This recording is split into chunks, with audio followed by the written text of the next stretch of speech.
All right. Welcome to the Pet Life Podcast. As always, I am Patrick, and today I have with me a very special guest, someone I'm very much looking forward to chatting with. With me today is Ricky Stanzi, Mr. GOATA himself, part of the crew. What would you say? It's like a tripod, like a trinity. Yeah, it really started with Gilly, Jose Bosch, Gary Scheffler, Cody Wood, and then I kind of got brought into it, and then me and Cody kind of put together the curriculum. Me, Cody, and Gary sort of put together the curriculum from what Gilly had seen and shaped it in a way that we can now go about teaching it to other coaches across the world. And so, it really starts with us a couple of years ago, kind of like trying to take this to the next stage and get more people to understand it. I love it, man. And so just to kind of give you a quick background about myself. So I've been in the personal training world for over 10 years now. From the beginning, stuff just didn't make sense to me. I was like, okay, yeah, I get what I'm being told. I was regurgitating, but I was seeing that something wasn't clicking. So it was always, if anyone who worked with me knows, I was always trying new things, trying to understand the body differently, going in all different directions. Like I was looking into alchemy. I've been looking into alchemy. I've been looking into how the world, how things move in nature. So very similar to what you guys are doing. I'm looking at how people track animals. Like I was looking into all these other things. Like, something doesn't make sense and we're not doing it. This doesn't seem natural. So when you guys just a couple of weeks ago, and I've been on a huge journey with the feet lately in the last 3 years, I've been going hard on the feet. You guys, Rob, you just spoke to a good buddy of mine, was like, yo, you have to check out these GOATA guys. And I was like, I've never heard of it. And the minute I saw it, I watched like one video. I was like, all right, I'm hooked. I'm in. So you were ready for it. I was right, dude. I was like, literally, like, everything is so in line with a lot of the stuff I've been saying, but you guys have taken it to another level that's really allowed me to start to connect actually more pieces. That's what I was saying to Coach Gill on a message. I was like, you guys have really opened my eyes to so many more things that I was like, why didn't I think of this before? So I can talk about this all, but I want to let you have the floor and just maybe start off with describing like, what is GOATA? People know the GOAT, but what does GOATA mean? Yeah, so GOATA stands for greatest of all time actions. The opposite of that would be WOATA, which you'll see those two words kind of float together at times, worst of all time actions. So GOATA really starts with the guy I mentioned earlier, Jose Bosch, Coach Gilly, as we call him, you mentioned him. And he was the guy who his journey kind of starts way back when he was, kind of getting into his adolescence, age 15, 16, starting to lift weights. And Gilly tells his story about when his back started to go. And those 3 levels of his lumbar blowing out in that search and that journey that he had to go on to fix that led to GOATA. That's the origin story of what created this system and how Gilly uncovered or just rediscovered what was always there. We just needed a supercomputer and an iPad to be able to hold it up to the screen and watch the right people. And that's what Gilly did different than everybody else. And his work started when he met P.A.T, and he always credits P.A.T with getting him out of pain and at least giving him his life back. But when Gilly wanted to put more volume into the system as far as golf goes and triathlons, he would start to notice that he would continue to break down. So there was a movement piece he was looking for. And like you were saying about looking for the natural answer there, well, he starts to look at the most durable humans on the planet, those that live in the deep of the Amazon and the Western Basin, tribes like the Karubos and the Yanomamis and tribes in Africa like the Hadza and the Maasais. And you look at these people move through space and you look at what their day-to-day and their lifestyle looks like from a movement rest standpoint. And he starts to look at them with that fine-tooth comb that is slow motion video. And he starts to look at durable athletes. He looks at Michael Jordan. He looks at Ed Reed. He looks at Randy Moss, Simone Biles. He looks at Ida Killings and Hurricane Hawkins, who are these 70-plus age groupers that are still able to compete at the track and field world championships. And I think the next group that kind of comes in there, that fourth tribe, is the crawling baby, right? The pattern of the crawling baby, everything really surrounding sort of the embryo development all the way till that first stand up in step moment for the baby. All those things are GOATA, right? All those durable athletes that are able to put tons of volume, tons of miles for a very long time. And they display similar characteristics that we call the greatest of all time actions. And converse to that, the sort of destruction, the worst of all time actions, the WOATA, is when you're violating those global laws, right? Instead of a straight foot, it's crooked. So there is a pattern there in the WOATA world, the worst of all time actions, which is really summed up best by looking at an ACL or an Achilles shred, when a big tendon, a big ligament, a big, sort of moment where the foot goes in the ground and boom, there's an explosion. Something went wrong. Some sort of disharmony happened. So if you watch those, and then you watch a Carubo, you watch a Randy Moss, you watch a Michael Jordan, you start to see the patterns start to settle in. And it takes a lot of time and a lot of clips to allow those patterns kind of to settle down and fall into two camps, where then you go, oh, and you can kind of have that macro moment, like, okay, there's a design here. It's really simple. It's just meant to spit us forward through space. It has the ability to stop and reverse out for a static lifting moment to pick something up off the ground. But when you start to look back at the lifestyle and you tie all that into the equation, you see it's walk, or it would be walk, jog, run, lift, walk, jog, run. So you start to put together, well, what would this system be coding into its day-to-day? What would the nervous system's inputs constantly be? And you realize it would be what the Carubo are getting. Tons of locomotive reps, maybe a lifting rep to pick something up, but then a shift right back into a locomotive state. So it's a dominant locomotive system. And that's important because you can do some lifting with it. But what we're doing now is we are oversaturating, overstimulating nervous systems with lifting inputs. And so now what you're seeing is a population that's displaying more of the WOATA action. There's way more WOATA action. If you watch the Carubo walk, they got the straight feet as they flock. If you watch us Western men walk, us Western world, it's the crooked feet when we walk. So we are assimilating to this pattern that has shown itself in really three spots that we point to the most, which is starting at the foot, the weird toe boxes that are jamming everybody's foot up, flip-flops. There's a lot of foot issues there that are arising, and a lot of bad foot behavior from that. You go into the rest, you talk about the chair, sitting in these front chain dominant positions, not resting on the floor. Sitting's not what's killing us. It's where we're sitting. We're supposed to sit on the ground.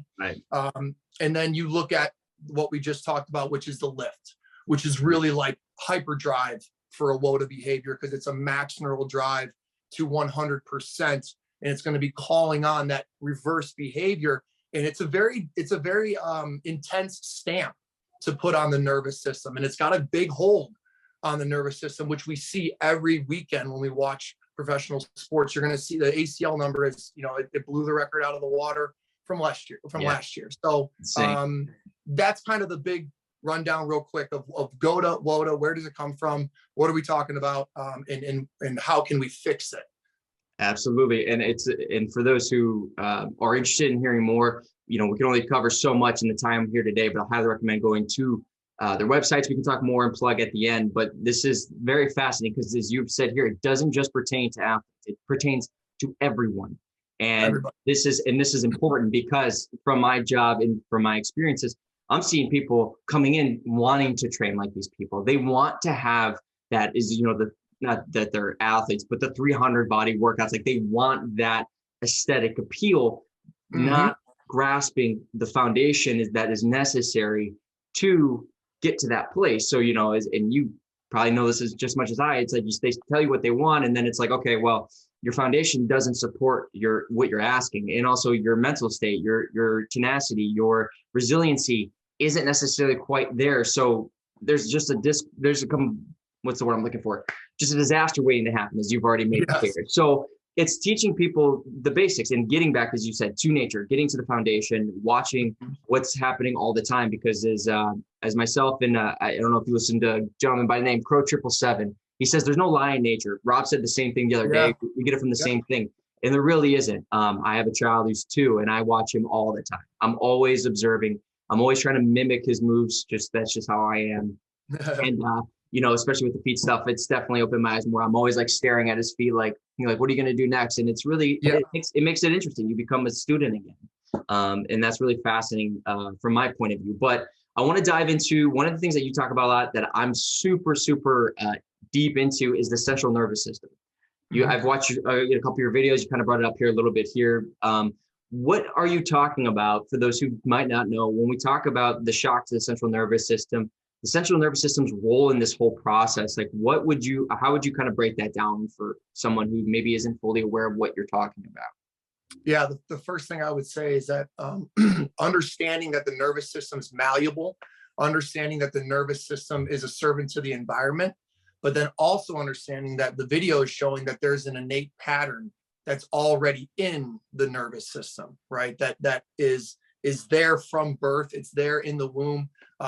Once it comes out of the womb, it is now subject to a new environment. Right. So I think we disconnect that there is a pattern there to start, because we see a baby that doesn't move for 6 to 7 months. But if you look at some of the work that people like Marianne Barbu-Roth have done, there's a great, I always mention this little series or this episode of on Netflix called Crawling, in a baby's sort of Netflix docu-series.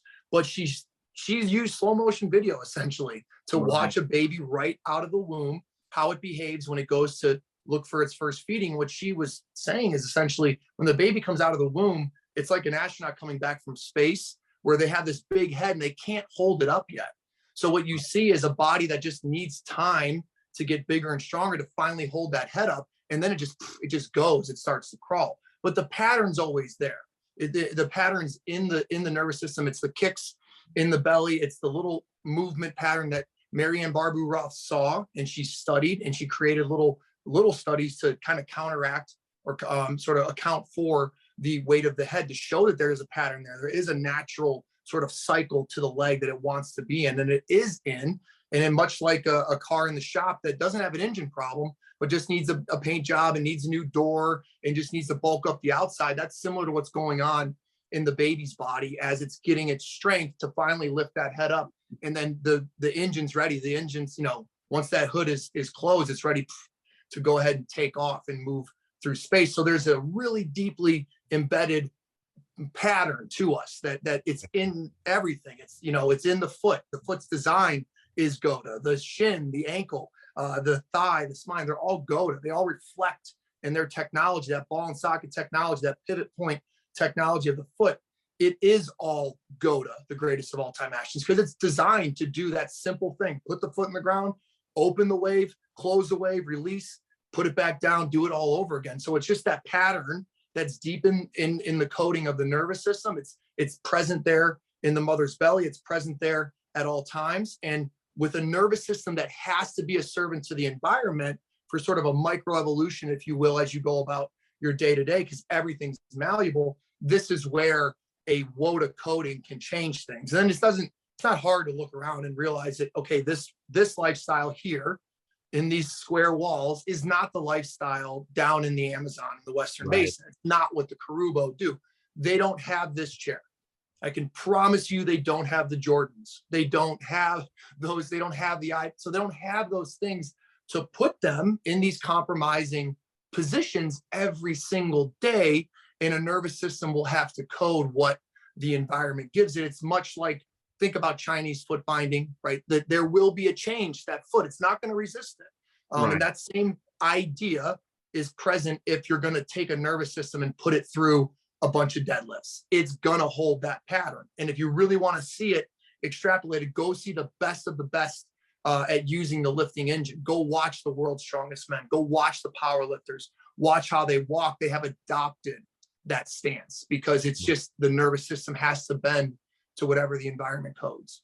Well, I couldn't agree more. And what's great about what you're bringing up is just showing exactly that the body is always trying to protect you. The body is going to do whatever it can to protect you. And if you're continuing a habitual pattern, neurologically speaking, your body's going to go, okay, well, if this is what we're going to be doing, this is what we're going to be. I don't know how many tweaks I can give you, some neurological signals of like, ooh, what the heck was that? Till you figure it out. And that's what I've been just trying to, for years now, tell people, and you bring this up so well, is just talking about like, your foot's your foot. Can you make that? And I always tell people, do you have that neurological highway to create that awareness? That's what P.A.T Life is, present awareness training, is teaching people. How do you become so present that you're aware of every aspect of your body? And where that awareness comes from is you've said here is that neurological highway that creating that stimulus of going, do I feel the world around me? Do I also have that awareness of the intuitive nature of what my body's telling me and knowing that it is communicating, and I think that's part of with this Western society, we lose sight of that your body is, you are a part of nature. You're not separate from it. And when you can know that you're in tune with that nature, you start to pay attention to those things. And, you know, people, you go, hey man, how did you know that? You're like, I just know my body. And people are like, I don't know what you mean by that. I know my body too. And then I'll be like, Right. can you wiggle your toes? And you'll like, I mean, I've had this thing, maybe you guys have too. Like people look at their toes like, come on, you fuck. Like, and I'm like, They never thought about it. Yeah. dude, right. And it just goes to show you like how disconnected you are from your body. And then obviously the implications that come with that, right? And as you said, with that WOATA mentality, and maybe we can kind of shift into some of that a little bit more, because I could take this in so many directions and there's so much I love to talk about. But one thing with WOATA that you guys bring up quite a bit is that inner ankle bone low, inner ankle bone high for GOATA. So maybe we can just dive into that, because that's something I've, not knowing that's what you call it, but I've been seeing in my job so many external tibial torsions that I'm like, and you see it with runners where they step and then their whole foot just shifts out, but their knee doesn't seem to move, and then they don't know why they have knee problems. Yes. So It's so if you're looking first at the foot, what's different at GOATA is that we consider the foot to be a pivot point. And so you don't, people look at it, it is an arch technology, it's a half dome arch technology, but that means that I'm using the outside corner of the foot as a pivot point for that ankle gyroscope, the talus bone, the shin, the thigh, to then spiral open and spiral close. So when that foot pops up and it builds that nice arch, it's inner ankle bone high, meaning that inner ankle bone right there, you can touch and see, has lifted up high, just to sort of indicate that that arch is present, that half dome is present. So what's created there is essentially a sort of safe haven for the ankle, right? So as the foot lifts high and the inside ankle bone climbs, the inside of the foot goes up, the outside of the foot moves down, the front of the foot sort of turns in. So there is a spiral right there just to prop up that half dome. And then the talus bone sort of sits inside of that half dome foot. And now when the inside ankle bone high is present, that talus can just spiral. It can turn, it can open and close, and it's never stuck. Okay, now if I take that inside ankle bone high pivot point and I switch it, and I take that what is turning in and what is turning down and what is going up, and I move them the other way, and I unspiral them like that, well, now the talus goes down and in. It starts in a turn in. So the shin and the thigh actually are turning in to start, and then they're going to wash out off the inside corner of the foot, which is part of that sort of yang symbol that goes back to the heel. So that inside corner pivot point is the lifting engine. Now, this is okay in a static application because you can dig your heel in, you can play tug of war with the ground, and you can then turn that talus bone out to dig out in reverse and pull something off the ground. But what you have to realize is that when you're in your squat, when you're in your hinge, your static, they really are ancient shapes, the squat and the toe touch, they're your static bow and your static corner. They're the same mechanisms of opening and closing those spirals that's going to be used in your forward movement. So now you're in your squat and your hinge, and guess what you're teaching your nervous system to do in their static bow and corner? You're teaching your nervous system to fold down or collapse that arch, use the inside corner, and now we're going to go into out. So you code a reverse bow and a reverse corner into the system. And then when it goes to take off forward through space, that's what it's been told to do. That's what it's been coded to do. It's stuck there. Now it has to start with the shin turning in and then the shin trying to go out. But when you get that much pressure in the system and there's one pivot point in the ground, as everything turns out, the foot or locks the ankle in place. That talus bone gets locked for a split second as it's trying to turn out, but the thigh above can still keep turning out. And that's this shear moment that you're seeing in an ACL shred. And in an Achilles shred, it's just the disharmony between the heel bone going this way and the talus going this way. But it's easier to see just how the Achilles is sewn. If this is my right Achilles and I'm thinking about how it's got to open and close, it's sewn a way that I've got to open it to load it up. And that reflective spiraled in pattern is all the way up the leg. So the leg is like a spring. So from the foot all the way up is a natural spiral in the tissue, such that when you spiral it out, it loads pressure into a bow and it looks like a bow, and then it snaps in and it releases off the ground. Well, when you become a WOATA, you switch that. You collapse, you turn in, and you spin out. try doing that at full speed when you're trying to do a step back and then Right. drive through the hole, or do release off the line and on a route, or to get on a, break off of a T step. If you're a DB, that's why an Achilles blows there. It's not built for that world. It's built for the deadlift, just the single rep of reversing out. So that's sort of where it all starts. And if you don't appreciate the base of it, if you understand what the foot and the ankle are doing, then it's obvious. Like, well, I can't do that because my nervous system, I'm a football player. Everything I do is in the locomotive engine. It's in the locomotive OS.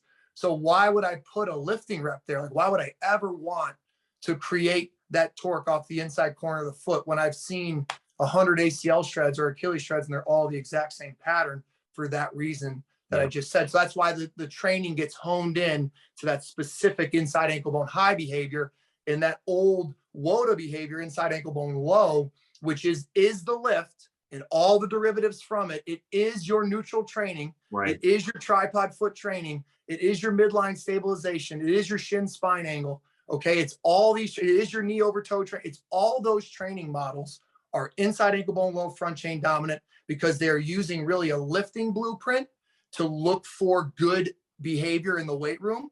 And they think that good behavior in a deadlift should be the same behavior for a track sprinter. That's the disconnect. Yep. They don't see that there are two different ways to spin energy. You can spin it off the outside corner or the inside corner. Once you make that sort of break in the action, and you realize there is a line there between the big toe and the second toe, that you can't cross that line with the nervous system. And if you do, there's price to pay, and that's where the injuries are coming from.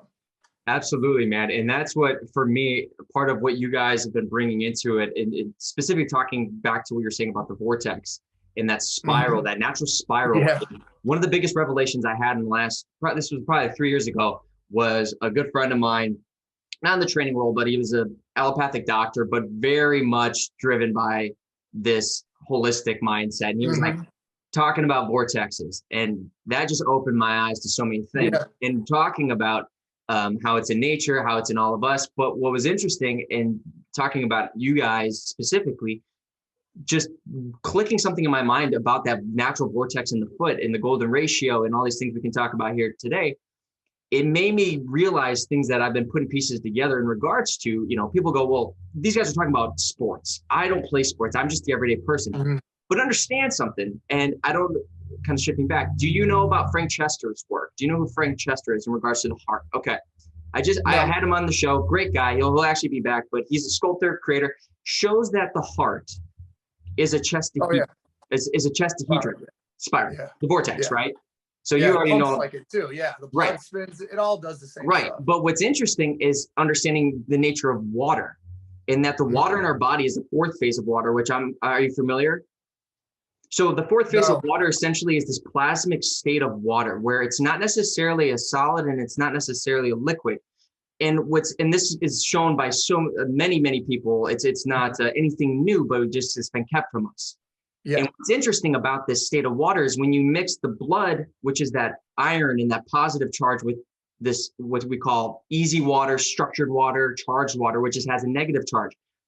The way it gets back up from your oxygenated blood through that deoxygenated is in the foot. And if we know that the dispersing of this blood is creating a vortex, but the vortex is caused by the blood itself, that's what allows the heart to go through its oscillation. For me, it was going, well, how does that blood get back up? That deoxygenated blood. And what you said, and you guys talk about, that just blew my mind. That was like, that's it. Is that if there's a vortex here, there's the vortex in the feet that are sending that right back up. That's what helps support that blood, that charged blood. But if people are literally dehydrated, lacking charge in their blood, a decrease in iron, and they're not moving through that natural spiral, that vortex support it, people don't understand why they have varicose veins. People don't understand why they have heart conditions. People don't understand all these components, and they think it's just diet. And I say, yeah, that plays a role, but you're missing the foundation. We're missing the foundation. And that, when you guys were talking about the natural spiral and all those things and looking at the veins in the feet, I was like, this is mind blowing. And that's so spot on. I love that. I mean, that makes I've heard things like the calf is a pump And there's been talk, and that's probably right into what you're saying, like that Achilles tendon sort of wringing out like that. That's a huge sort of detoxer. But that right there, that's a deep dive to the another level where you take that Russian doll effect of the systems, really again, tubes all the way down through the musculoskeletal system. And of course the implications are there. It's the same. I look at it also from the top where you see the forward head posture and you see all the heart issues, all the migraine issues, the vertigo issues. And you think about, as above, so below, and and what you're talking about at the foot. If you got, if you think about the vestibular system right here, the inner ear, if you go look at its design, it's the same gyroscope that's playing out inside the ankle. So there's a down, there's a back, there's an out. It's all those ranges simultaneously. That's why you can't chop up cadaver science and use just a half of a sagittal or half. You've got to combine it all into one smooth movement that becomes, that's just the Fibonacci. And the macro view is just this spinning vortex. And it's like, then you just got to get into a certain space. And then you get into that space with good behaviors that people think they're doing as exercises, but you're doing inside ankle bone high in a million different ways. It's eggs, right? It's an egg. We can cook this thing up a gazillion different ways, but it's just eggs. Like it's inside ankle bone high. So that's what we're trying to get people to see, because then they can take their exercise and they can break out of that shell and they can go, it's just my life. I just got to walk well. No kidding. I just got to walk well. That's not hard. Start there. Like, get yourself a step counter, dial in your feet, dial in your head control, go put 8,000 GOATA reps in the system like that. Go sit in Seiza, get yourself a little block, use a basketball, change your walk and your rest. And that kind of gets back to what you were saying about this. Well, I'm not an athlete. We're all athletes. We're all humans. We're all the Karubo. We're all the Yanomami. You are the Hadza. It's the same stuff. You're just in this environment and not in that environment. If you're in that environment, you're going to code up like that. Well, now you got to sort of have a little bit of an awakening, like, okay, well, I'm not going back there, but how can I make the best of what I have here? All right, well, that's going from a sitting desk to a floor desk. Not a big change, right? It's going from a tight toe box to a toe box that gives you a little bit more space. So it's a few decisions here or there. It's when you're doing the dishes and you don't lean your hips against the counter. You pull your hips off the counter and you get your feet pointing straight. Like, that's GOATA. That's whether you're tier 1 and you're just a regular Joe or Jan that just wants to get through the day and just not get a new hip and not get a new knee, or you're tier 3 and you're a pro athlete that's going to be paid millions of dollars to use this system. You're doing the same stuff. You need to walk GOATA. You need to rest GOATA. Now, how intense your training will be to get the system ready for 3rd and 8 in the 4th quarter when it's 10 degrees out. Okay, well, that's different. Like, Jan doesn't need all that, but my guy Ike for the Bills does. He's playing in the game last night. Like, this dude's got to be ready for battle. Okay. Joe and Jan don't, but we're still on the same map. And if everybody can see that, then you can see how I could have in a row. I could have Ike. I could have a world-renowned golfer. I could have a tennis player. I could have a skateboarder. I could have just a regular Joe that lives down the street, and we're all doing the same exercise because we all got feet, we all got ankles, we all got hips, and they all do the same thing. It's a design. It's built to move a certain way. Don't care where you are. It's across culture all over the world. That's what makes it a global law. That's why it's consistent here in Cleveland, Ohio, just like it's consistent down in the Western Basin in the Amazon. Absolutely. And I think that's what's the beauty of what you guys are showing is something so, well, no shit, in the sense that we all have the feet, we all have the ankles, right? But as you were saying here is that people kind of disassociate themselves because of these titles and these accolades that people think, oh, well, because I'm not this, a name or something in that capacity, therefore I don't have that. And that's something I've been trying to tell to people as well, as being like, but you still have to move. You still are in your day. You still have goals. What makes you different from them? Because they're tall. Well, that person's shorter than you. Well, because they weigh this much and you weigh this much. Well, weight can fluctuate. You know what I mean? Yeah, it's like, sure, you have injuries, they have injuries, or they have complications, they have this, you have strength. It's like, we can pick and choose, but like you said, structurally, in nature, in students, like you all have that. And it's now going, okay, how do I not only just move it, but how do I build that presence and that awareness of this vessel, of this, I don't want to call it machine, but of this beautiful design. And I Yes. think to your point, even about like, I always tell people similar to you, like, oh, instead of doing this, try not to lean up against the counter, this and that. But something you Right. guys brought up that I love and I agree with is like going, just be on your toes, feel that, just feel it. Yeah. Do you feel it? And Hmm. and this is something I've done for years now, but it's always fascinating me just because you kind of almost become like a psychologist in many ways of watching people and just seeing their body's response to these stresses and these stimuluses, where you'll see people being like, I'm like, what's up there, man? Your feet are down here, dude. Like, Right. and what's interesting though, and this is bringing into the alchemy side of things. I don't know if you've ever looked into it, but understanding there's the salt and the oil, and then in the middle is this mercurial aspect, which is the amalgamation of both, right? And you see it in the literatures all across, but most of us, oil is that higher mind, is that thinking mind. And most of us live in that. We aren't connected to the salt. We aren't connected to the earth of self, right? And what's interesting is when you see alchemy, right, there's this, you need heat, you need a stress. And what is exercise? It's heat. You're creating heat, right? You're a thermal response. But what's interesting is part of that, we need that mercurial, we need the salt in the mind, things to work together. But most people are going up here to find it. And what's interesting is that just has always taught me, and there's revelations of like, we need to be in that salt. We need to know what that salt feels like. And, I can take in so many different directions, but how, I guess, I know these are some of your things, but when someone comes to GOATA, what are some of the basics that you help people get back, as I would say, into the salt, into the body? Like, what are some of those processes? So someone listening who doesn't have any understanding of GOATA, like, what are something they can walk away from just listening to this and going, all right, I know at least somewhere I can start. And I know you brought some things up, but yeah, no, there's a lot of good things that you can start with that are simple, and they're easily digestible for the nervous system. But the best way to sort of get into this thing and kind of get like, okay, what's going on here? What are we talking about? Is to see it through your own body, right? To see the mirror, watch yourself move, and get compared to a GOATA and see where you're missing. So, like you've been talking about, this awareness, this sort of awakening, this understanding of what the foot is. Well, I got to bring your attention there. So as a coach, as someone that's doing the assessment, I'm just a mirror for you. I'm holding up the mirror. I'm saying, look at this. You see it? See what you're doing here? Okay, well, here's Ed Reed. You're not moving like him. You wonder why your knee hurts. It's because these are non-negotiables. Here's the global laws. You see where you're missing? Here's your violations. Okay, we've got a priority list. We're going to start to get you to move like this, but I'm going to spoon feed this to you. Okay, I'm not going to waterboard you with this. You didn't get a big bicep in one rep. It's the same concept with GOATA. You need to put inputs in to a point where if it's a spectrum and it's a scale, and you've been tipping the scale over here to WOATA, I got to just inch my way over with inputs. And then someday it's just going to up. And now you've got a lifestyle where you ain't going this way. right. You ain't putting, most people are just like this. They don't even know what they're doing. Just living over here. They're just dying over here. They can't figure it out. The hip keeps hurting. Well, we stop it right here. We stop the bleeding immediately with the assessment. This is the awakening, the awareness after the assessment. And then from that day on, we're going this way. We're going slow, and I'm spoon feeding it in whatever way I can. However I need to get this across to you, who's ever in front of me, whatever makes them tick, whatever I can learn about them as a coach, I'm going to go ahead and try to find that. But the non-negotiables, like you're saying, where what can people do today?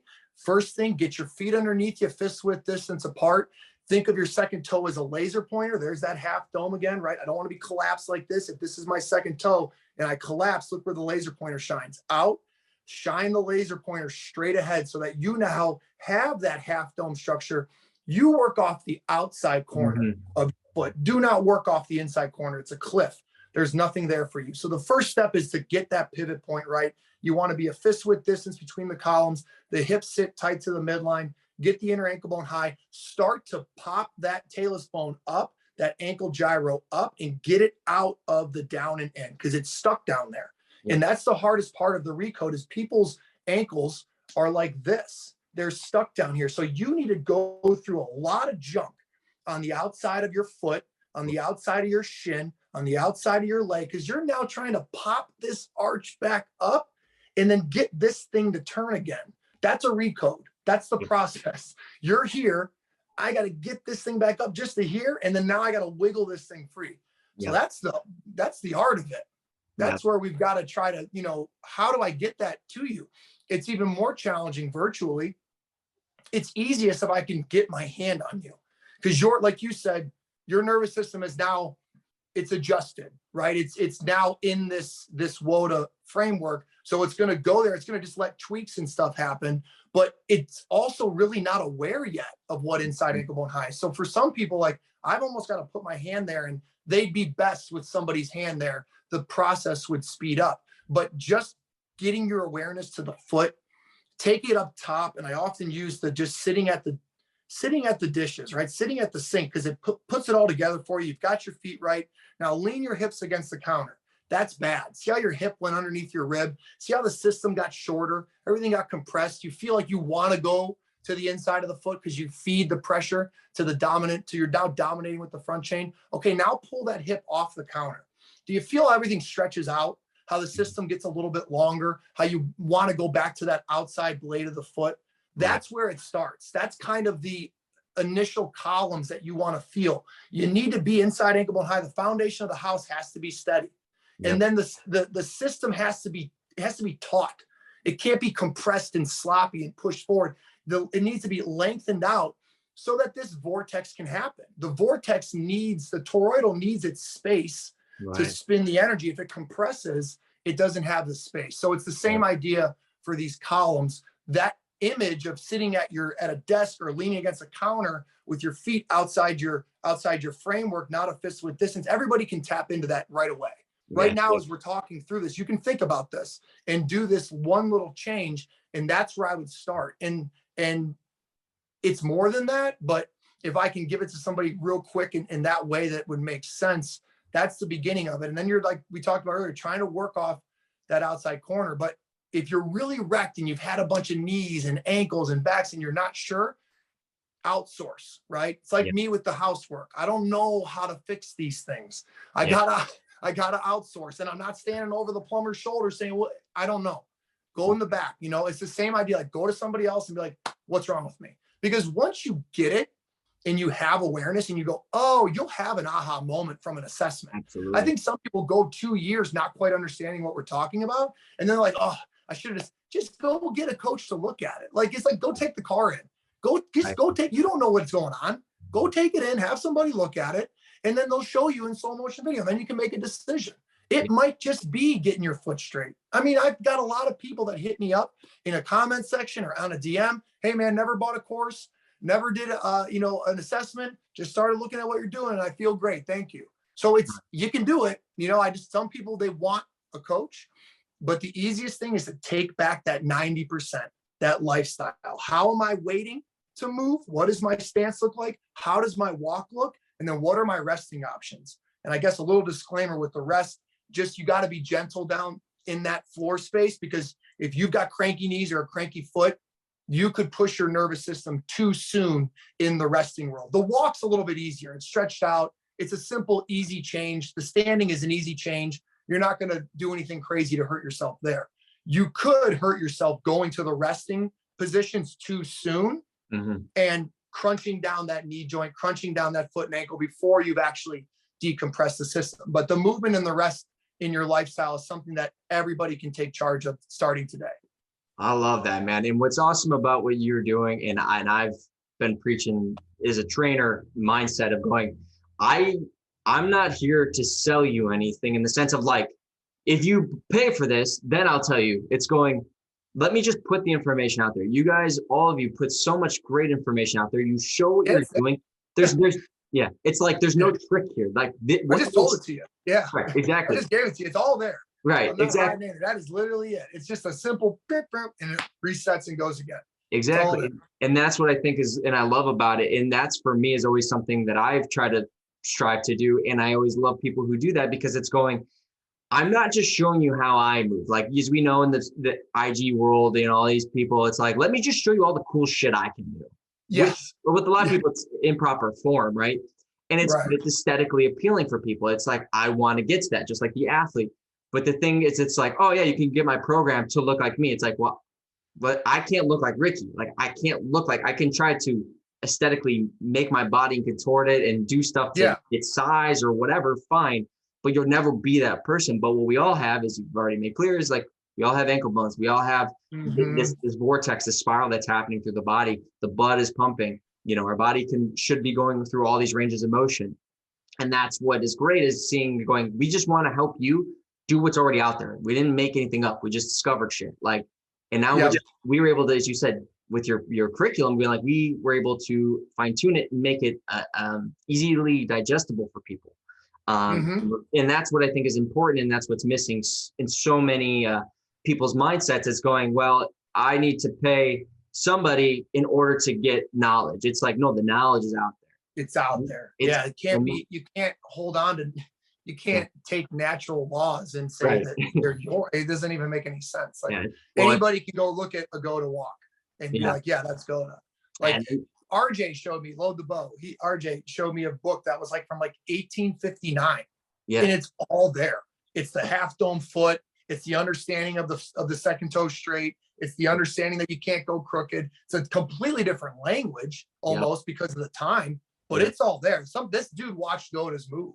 Like, you know what I'm saying? It's back there in the 1860s. Like, it's all there. It's not created. But what's different now is that it's in a system with guides at the ready to hold your hand through the journey to get you from point A to point B sooner and safer.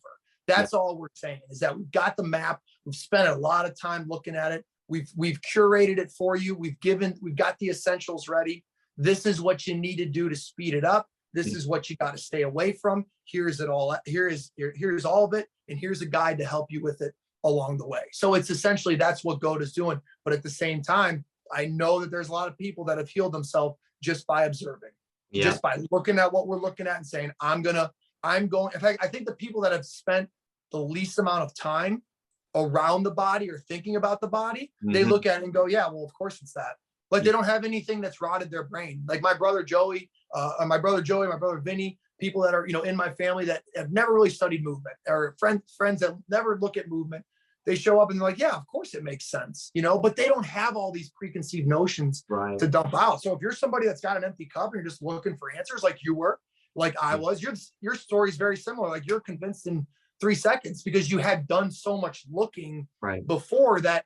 Every little look that you did underneath the rock was just kind of pouring out a little bit of the cup. Well, it ain't that. Well, it ain't that. And then the next time you got this empty cup and you're like, dude, it's got to be something. It's been a decade. Been look, it's got to be something that you at least narrow. Everybody like you that I've talked to is always narrowed down to nature. All the real ones have always narrowed down to nature. And then they've always stayed true that this isn't about me. It's about the macro. There's something bigger playing out here. I'm just observing it in nature. All those great minds do the exact same thing. The second that somebody thinks that they're a creator and that they have some beautiful idea about movement that only they know are man-made, it's out the door. It's not natural anymore. It's not a global law. It's a product. It's a gimmick. So it's always out there. And that's why I always challenge people. Go get an iPad, grab 100 ACL and Achilles shreds off YouTube if you got the stomach for it, and watch them. Find me the inside ankle bone high one. I'll give you the same challenge that Gilly gave me. That's all Gilly told me to do. He's like, go watch the shreds, go watch the lifts. Okay. I came back and I'm like, I get it. Let's go. Like, tell me the rest. It's all there. So it's cool because now you can take it back and you can have the ownership as a person. Like, Gary has a video where he was talking about at Lab Weekend about generational wealth for your family and your friends. Like, if you get this just a little bit, enough to at least keep yourself decompressed and healthy, and you know what to spot. I mean, think of how many other bodies you just saved in your own little community just by telling some kid to get his foot straight. And he takes that serious and he actually does it. Like, that is a impactful change that just ripples out that you don't even realize it. But it's only accessible. We're only going to take it back if we make it simple.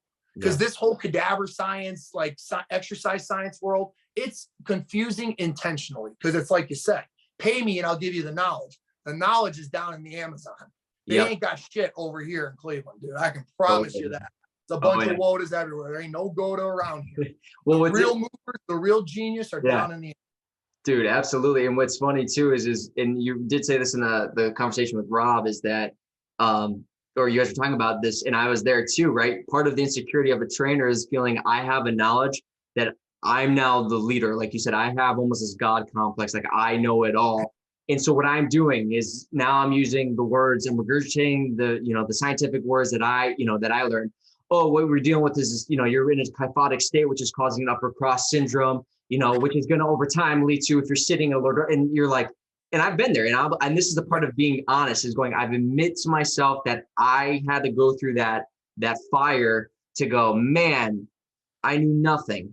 I regurgitated really well. And I'm really now at a point in this, over the 10 plus years, is going, let me, as you were saying, let me deprogram and then reprogram. And as you guys say, recode, because that's what it is. And through that process, as you said, most of us who are in that headspace trying to get back to nature, realizing that it opens so many more things, and not to get into conspiracy, but it makes you really question everything.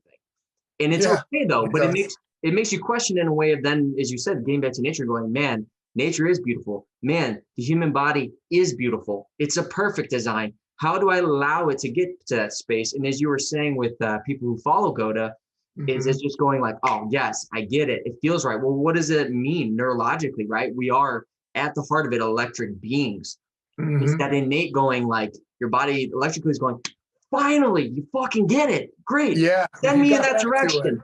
We'll help you out, dude. You know what I mean? And that's what's great is that intuitively you go, yes, this feels right. Because your body, again, part of nature, in line with that symbiosis, that frequency is going like, he finally gets it. Like, and so I think that's what most people are missing. So I want to lead this, if you don't mind, into this decoding, this deprogramming with that electric understanding of the body. And one of the things you guys talk about is back chain dominance. And one of the things, and I'll let you go here in a sec, but one thing that you guys talk about is creating that arch in that back, that natural curvature in the lower back. Now, for those who do deadlifts and squats, and even just standing, most of us are talking to people like, oh, you don't want that curve. And obviously what GOATA is showing is that it's the natural curve with the proper foot placement, where a lot of us don't have that we're in a WOATA, collapse arches, but we're still creating a little bit of this butt wink. So maybe describe what you mean by back chain dominance. What are people needing to take away from that? Yeah, no, it's a great question. And it's a great segue, because it needs a lot of unpacking, because that lumbar area, the pelvis area, that hip complex, those pieces all combined right there is of a big debate, right? From core bracing to, anti-extension or pro-flexion, anti-flexion. There's all these different camps that pop up. And what I'll say is keep it big picture first. Like, just focus your mind, if you will, on the thoracic and the lumbar to start, and just see that coupled motion right there. It's coupled motion technology, a bunch of little joints stacking together to build this one big, beautiful, oscillating gyroscope that is a spine. So see it in the big picture, because if you get stuck in extension, flexion, lateral, once again, you get back into cadaver science. Because what we'll do, and we do this at Lab Weekend, we show people that I could flex and extend from the front chain or the back chain. So back chain dominance is what I was talking about when you had the counter on the hip experiment, where you pull the hip off the counter and the hip now goes behind the rib. So if my hip is sitting against the counter, this is the side view, and my hip is pressed against the counter this way. Well, now when I go ahead and I pull the hip off the counter, I sort of get into this hip behind rib alignment. And now what that allows is it takes that coupled motion stacked column right there, that is the spine, and it stretches it out. It lets it have all the space it needs to make that move. So now you can access flexion, extension, lateral, all those ranges. Once again, don't chop them up. See them as all just one encompassing move, a cornering move, a set, and then a corner. You see the spine operate like that, and you realize that those coupled motion that technology there, it won't do that the right way if the hip is pushed underneath the rib. So when the hip gets pushed underneath the rib, you take that stack of bones and you compress it. So now that opening and that cornering, you don't have the space for that. So you're going to start to compress your spine. You're going to lock it up in the middle. You're not going to let it get into the wave of the hip, get into the wave of the shin. And it's all playing off of each other, right? The hip being back behind the rib allows it to spiral open, just like the spine is spiral opening above. So the easiest way to see back chain dominance is from a side view. If I go ahead and I push that hip forward, the system compresses these gyroscopes, the ball and sockets basically the forearm, the bicep, the thigh, the shin, and then a coupled motion of the spine right here. They're all going to play in the same spiral fashion. When the hip gets pushed forward, they get compressed. They can't open up. When the hip is behind the rib in that back chain dominant state, now they've got all this space to open up and then go ahead and close. So what you see is a natural curve in the spine, and it should be there. And it's really just speaking back to that little bit of hip behind the rib. From a side view, the hip would be sitting right on top of the ankle gyroscope. There'd be a little baby curve, and it would just kind of snake its way up. And you can still have a little healthy. So if you have a curve here, when you land, there's going to be a little bit of flexion, but once again, it's from the back chain. It's from the hip behind the rib. It's not this way flexion. That's like a sitting at a desk. It's hip behind the rib. It's a very lengthened out flexion. And it confuses people because the feeling is like you got a hook underneath your sternum that's lifting to the ceiling. So you're creating length even as you create this flexion. It's not a flexion that's been taught to us in a gym. It's an observable flexion that makes sense when you see everything as a gyroscope. You're like, oh, well, the couple motion of the spine has to open up like that, and the pelvis has to turn, and the hip has to open with the ankle, and then it's all got to snap back around the corner and close, but it doesn't do it the way it's supposed to if there's not space. Back chain dominance is usually pointed at the hip and the ribs from a visual standpoint, but understand that inside ankle bone high is the back chain dominance of the foot. It's inside ankle bone high and back chain dominance are reflecting each other. It's just speaking to being decompressed. Just like inside ankle bone low and front chain dominance speak to each other, it's just a symptom of being compressed. So getting decompressed means your back chain dominant, the hip plays behind the rib from a side view. Now there's space for the ball and socket and the coupled motion to open and close. Front chain dominant, compressed, inside ankle bone low, no more space. Now you got to start to hold the spine steady and spin in reverse. That's what's going to lead you to an injury. So big picture, compression bad, decompression good. That would be for any system, and it's very apparent in the musculoskeletal system. Absolutely. And I think that's where most people, talking about the lower back specifically and being back chain dominant, and something that, again, I've been recoding and relearning is just that, right? Is most people, I have this lower back issue. So in our minds, naturally, most trainers are going, well, let's do the opposite, and not realizing or fully comprehending that what's happening, right? And you understand, but it's just like our awareness, our attention is just in that one spot because we haven't, like you said, we haven't allowed the whole spiral to work. And that's something that you guys do so well and so eloquently explaining is just how, you're creating that natural curvature, but you're allowing the rest of the back chain, the whole chain to work with. Right. So it's facilitated. It's not taking on the brunt of it because of a conditioning, right? Like a neurological condition that we have. And, one thing that I just have been saying from talking about the feet is knowing, like, when you have the foot set, right, is like, as you said, most people can comprehend muscles. I'll be like, hey, the outside of your foot is stable, which is is supporting, that TFL that's been just screaming at you. Yeah, it's because it's not getting the space that it needs, so, your entire leg is feeling like stiff. So the hips want to, cease up, right? You're not allowing the space that's natural, which, and then you kind of work up the body, right? And you go, so now we're in your back, right? And most people go, no, I get that. So what you guys have done and take it to that next level is showing like, hey, we're going to show you every little bit. Like you said earlier, we're going to just inch you along, give you the knowledge along the way. And now people, like you said, it's that ahas where they go, oh my gosh, that's what that is. And then and you guys have probably seen this all the time. It's subtle. That subtlety, and people just go, oh, holy shit, that's what that is. Okay, wow, hey, welcome, hi. And I think that's what's so great about what you're doing. What I'm constantly trying to pursue is just making it, digestible for people to know, like, you're feeling your back. Here's some reasons why, but instead of just me talking about, let me show you. Let's go through space, right?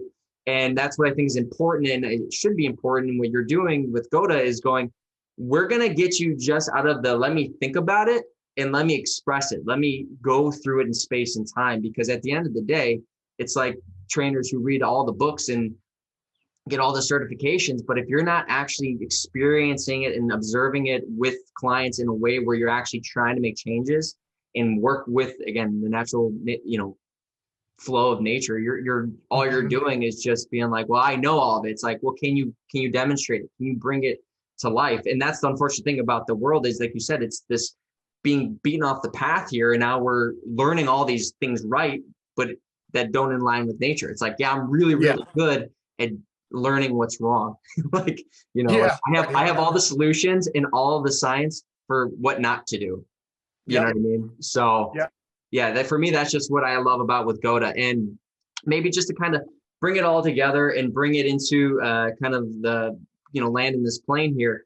What are, when you talk about the heels away type stuff, and I know this is kind of going back to the foot here, but like, what are some things that you can maybe describe to people what you mean by that ankle away? Because this is huge in the walking aspect and helping people visually, but also, again, experimenting it with the body. What does that mean? So people can start practicing, even just like you said, with their standing, walking, because heels away, I think, is great.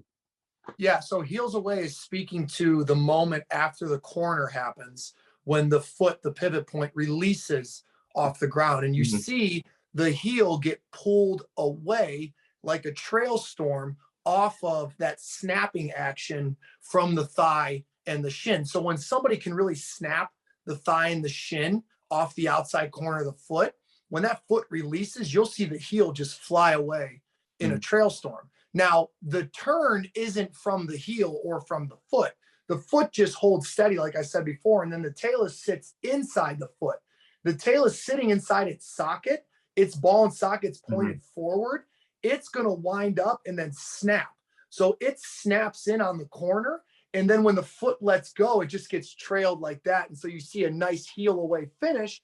And then you should be able to reset in the air, reset the bow on the landing, load it up, boom, corner it, release, heel goes away, reset, land, pack. So you're just going pack, you're packing pressure into a bow, you're cornering it. And then when you release the pivot point, you should see a trail storm with the heel. But it's important that you realize that it's not the foot spinning as much as the foot, it is the foot holding still and the shin turning. Because what I see a lot of people do is they'll just spin their foot, or they'll use like those sliders. They'll be on like those sliders and they'll try to just turn on sliders with their foot. And like the foot's going with the shin.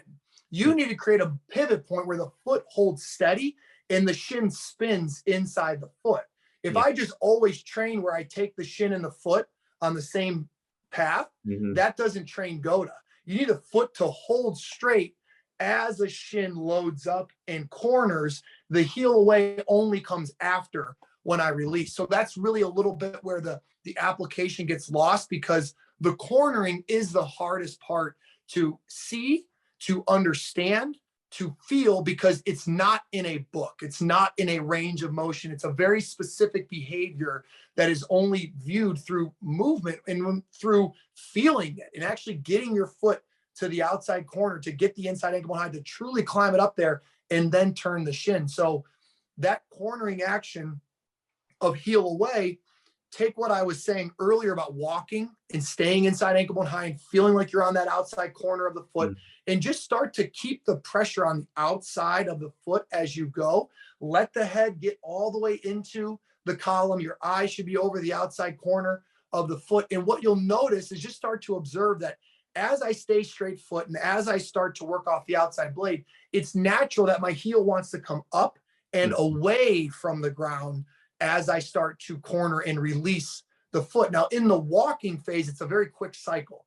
So the corner happens with the foot down, and then as it's already released and reset, like people usually miss it in their when they're trying to assess it because it happens so quick. It's like a baby, a really quick fractal, really quick cycle. Smaller, everything gets a little bit, the smaller the body, the quicker it looks, and it's harder to see. And so the walk is quick, and it's a quiet bow. It's a quiet corner. And it's hard to get people to try to time up the bow in the corner. It's like if you're so out of tune with your body, and I try to get you day one to step into this vortex, and I don't get to get my hands on you, and it's only through a visual like this, it's really difficult to get somebody to feel that heel away action. But if you just take enough steps on the outside blade and you observe enough what's going on at the heel, you'll notice that the heel clicks up and away. Now, that's just a visual indicator. It's important that I note that the heel's got nothing to do with locomotion. Think of it as a kickstand. Think of it as something you can use when you're in the resting world standing, or when you're in your resting squat. You can kind of just let it sit down to give the half dome of the foot a little bit of a break, but still maybe not be inside ankle bone high 10, just be like inside ankle bone high 5 on a scale, just enough to keep the system sort of steady and in the behavior. But the heel's got nothing to do with this. Right. And so that gets back to sort of this, how people have framed the foot for us coming into this is way off. Like tripod foot, neutral arch, toe off, heel straight. Like those are all bad things. Like you got to reshape the way you look at the foot. The heel of the foot's got nothing to do with locomotion. There's a big T-bone stake around the outside corner going from the second digit all the way around that corner to the cuboid bone. That's the meat of the foot. That's the half dome arch that pops up, that does this. And then the big toe just gets to play in balance. And if you can dial into working off that outside corner of the foot, the heel's got to follow that, because that's where the shin is going to be turning. It's going to be working out and then in. The WOATA collapses, the shins start in, and then they spin out. So you'll see a crooked foot heel striker land like this, and the shin will turn in, and then it will spin out. And that's the dangerous move. So we've got to get people to pop the inner arch up high again, and then work off the corner, and you'll start to see that trail storm show up in your movement. Absolutely, man. And I think what's great is, you were saying, as much as the with walking, it's so quick and it's a little more subtle. But what's great in being in our day and age, most people who have children or nieces and nephews or whatever, or grandkids, they're always filming them. There's, we see it on social media. So it's, something I do with my son naturally, just because we're playing, is I'll just put it in slow-mo. And I'm very in tune. Like I'm always watching, like I'm seeing all those things. So I know what I'm for the 99% looking for. But what's interesting is with this slow-mo, and the reason why, as much as feeling it isn't the same as, obviously watching it, knowing though that most of us are visual people, like a lot of us aesthetically have lost that kinetic relationship with the vessel. It's just knowing, okay, well, like you said, this could be really good starting points of just knowing you're already watching your kid or whoever, and you're already, trying to, you're on your phone all the time. So maybe this is a good place to just see the repetition, right? Like visually. And then, like you said, putting it into practice, by your own steps, right? And what I've learned just by me even doing it, with all this understanding and training I've been doing, it's like, it still feels foreign at the beginning. It feels a little off. It feels different, but that's okay, right? It feels like you're almost like going off to that's the a good thing. Right. That's a good thing, because it's really telling you that it's new. It's a newer pattern. Right. It's an old ancient pattern, but to your nervous system, it's a hello. Have we met before? It's kind of like one of those. Yeah. Oh yeah, I remember you. It's like a slow. That's why you got to spoon. And the more decades you put in WOATA, the more you got to pull that behavior out of the trench. I mean, WOATA is like a bike, so it's so easy to get right back on it. That's why you do little inputs daily. You change your walk, change the little bits. You start to, as we call it, like you were just saying, it's all C feel. Go back to the C feel. Yeah. And I can say this real quick before we wrap up. I've had my own hip issues for a long time. Being in that WOATA state, watching my own feet, watching old videos. And I've just been doing it for the last couple of weeks, man. My hip feels incredibly better. And this isn't me I'm not promoting anything. I'm actually going to be taking the courses. So I'm going to be putting money into it. I'm not just being like, hey, I'm making money. Like, so I'm saying to someone who's actually putting this into practice, it feels a lot better. I've had naturally tons of right knee issues with that too. With all the experiences and the backgrounds I have, this is showing that I still have a lot to learn, that a lot of us still are always learning and always trying to understand the nature better. So for those who are interested in trying it, knowing from my own, testimony, has felt so much better. Sure. Do my feet get tired? Have I felt that? Yes. Sure. Do it get tight every once in a while?